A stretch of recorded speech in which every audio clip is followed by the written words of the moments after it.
Selamat siang untuk kita semua. Perkenalkan, nama lengkap saya Florida Agatha Lodan dengan NIM 2003030012, kelas A, semester 3, jurusan Sosiologi Fakultas Ilmu Sosial dan Ilmu Politik, Universitas Nusa Cendana Kupang. Baik, pada kesempatan ini kita akan membahas mengenai sebuah buku yang berjudul Demokrasi dan Ruang Publik. Buku yang berjudul Demokrasi dan Ruang Publik ini guna memenuhi mata kuliah Teori Sosiologi Modern. Baik, kita langsung saja kepada pembahasan. Yang pertama, penggalian sejarah konsep. Dalam buku ini, saya berharap membuat kasus untuk melihat struktural transformasi ruang publik sebagai karya yang masih bergema dengan beberapa pertanyaan mendesak yang dihadapi proyek demokrasi hari ini. Dalam mengistimewakan karya ini dan kategori ruang publik, saya menyarankan bahwa jika kita ingin memperkaya pemahaman kita tentang masalah yang dihadapi imajinasi demokratis, sebaiknya kita membaca karya Habermas, kemudian bekerja melalui lensa transformasi struktural dan kuncinya kekhawatiran. Transformasi struktural mengajar kita untuk bercermin secara dekat sifat musyawarah publik dan proses demokrasi waktu ketika retorika kewarganegaraan telah menjadi hal yang umum.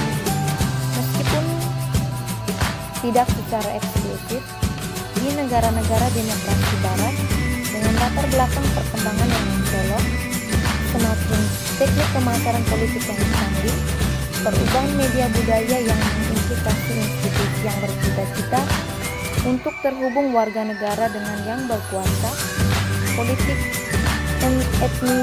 etnisitas dan etnonasionalisme yang terkadang bisa menggusur dan terkadang sesuai dengan wacana kewarganegaraan dan pola politik perilaku, seperti tingkat pemungutan suara yang sangat rendah yang menyoroti ketidakpuasan yang meluas terhadap lembaga-lembaga resmi demokrasi, terutama pada generasi muda.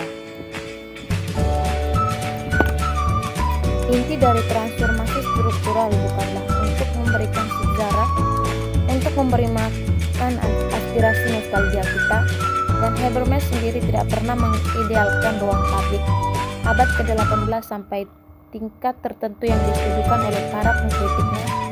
Sebaliknya, ia menawarkan kita kerangka acuan yang dapat membantu kita untuk merefleksikan kedua titik koneksi dan diskontinuitas antara masa lalu dan kesulitan kita saat ini.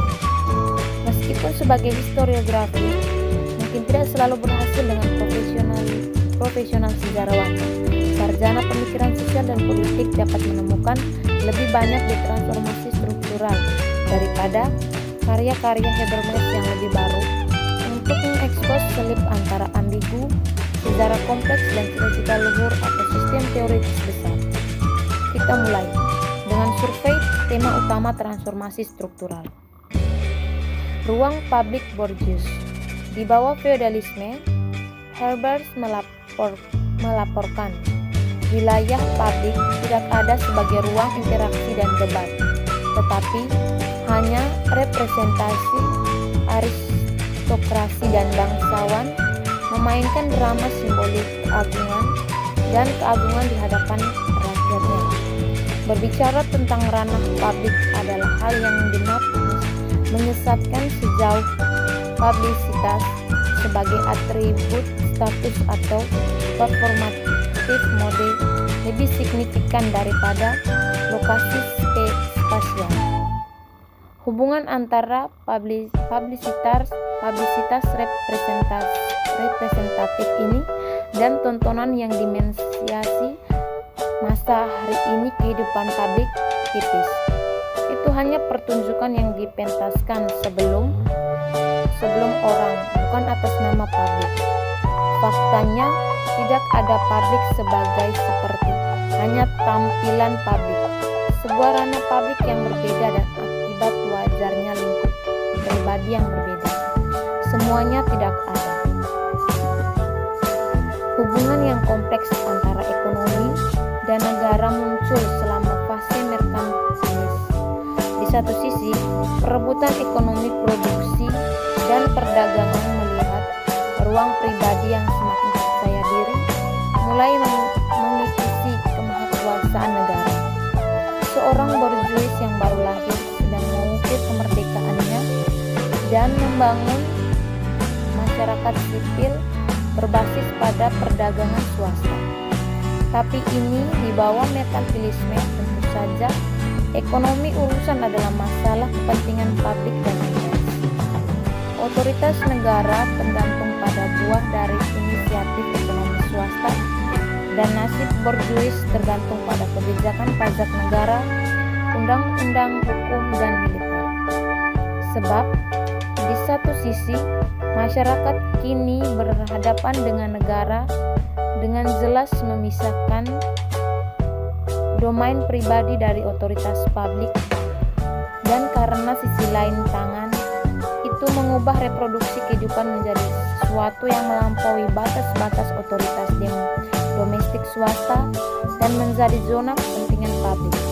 Zona kontak administrasi itu menjadi kritis, dalam arti bahwa itu memprovokasi penilaian kritis dari publik menggunakan alasan rusaknya lingkungan publik borjuis.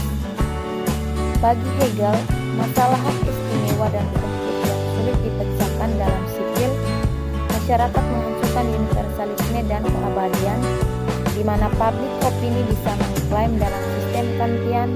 Dengan Hegel, publik pendapat tidak lagi mempertahankan dasar kesatuan dan kebenaran itu, merosot sampai pada tingkat opini subjek dari banyak orang. Politik tidak bisa termasuk dalam moralitas universal yang ada. Negara adalah dipaksa untuk campur tangan dalam masyarakat sipil yang sulit dan rumit. Namun, dalam berdiri di atas opini publik, negara pada prinsipnya dapat menyatukan masyarakat sipil itu bisa menjadi perwujudan zeitgeist, di mana sebuah populasi semangat keinginan daripada moralitas abstrak akan menemukan makna. Di dalam sistem Hegelia, maka opini publik dihormati secara paradoks dan dihina karena mencerminkan dan mengancam untuk membubarkan suatu negara etnos. Bagi Habermas, Hegel menurunkan ranah publik menjadi sarana pendidikan, motivasi parakitan untuk sebaliknya entropis opini publik. Publikasi kritis dan kapitalisme terlambat. Langkah tentatif pertama menuju belokan rekonstruksi ini adalah namun diambil di halaman penutup transformasi struktural. Meskipun Habermas tidak memiliki keinginan untuk melihat janji-janji kaum borjuis model ditebus sepenuhnya, harapan seperti itu tidak realistis dan berbahaya. Dia merenungkan kemungkinan kebangkitan publisitas kritis dalam demokrasi kapitalis akhir. Dalam contoh pertama, jika model publisitas kritis borjuis adalah untuk membuktikan relevan dengan kapitalisme akhir, maka negara harus diberikan peran yang berbeda dari hasil liberal. Lingkup yang diubah dari aktivitas negara menuntun peningkatan publisitas kritis dan pengawasan. Tidak hanya orang negara, tetapi semua lembaga yang secara publisitas berpengaruh dalam ruang publik politik telah terikat pada publisitas karena proses di mana kekuatan masyarakat diubah menjadi kekuatan politik adalah sebagai selama satu bab. Semangat membutuhkan kritik dan kontrol sebagai pelaksanaan politik sah dominan atas masyarakat. Kritis terlepas dari bahaya mempersempit metode dan ruang lingkup musyawarah untuk hak istimewa parlemen adalah untuk memperkuat monosentris model kekuasaan yang tidak realistis dan regresif. Publisitas kritis menurut Herbert juga harus diperluas instansi-instansi itu. Tidak hanya orang negara tetapi semua lembaga yang secara publisitas berpengaruh dalam ruang publik politik telah terikat pada publisitas karena proses di mana kekuatan masyarakat diubah menjadi kekuatan politik adalah